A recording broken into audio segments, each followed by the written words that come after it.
ছিল না, কিন্তু মাকে আমরা প্রত্যেকটা ভাই বোন, বিশেষভাবে দীপু এবং আন্তরিকভাবে যতটুকু পেরেছে বিভিন্ন সমস্যা, অভাব, দারিদ্রতার মধ্যেও না, দীপু তো এক পর্যায়ে কাজই ছেড়ে দিয়েছে, বরং বনে যেতেও পারতো না মাকে ছাড়া, আর মাও দীপুকে ছাড়া যেন থাকতে পারতো না শেষ মুহূর্ত পর্যন্ত।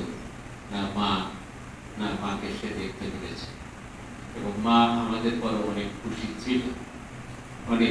ছিল। আমি মাঝে মাঝে জিজ্ঞাসা করতাম, মা তোমার কোনো অভাব বা তোমার কোনো কষ্ট আমাদের প্রতি, বা তোমার কোনো খাবার তোমার? না বাবা, তোমাদের প্রতি আমার কোনো কষ্ট নাই, কোনো চাহিদা নেই। এইভাবে উত্তর দিয়ে গেছে। আমি বিশেষভাবে আমার ভাই বোনদেরকে বলতে চাই যে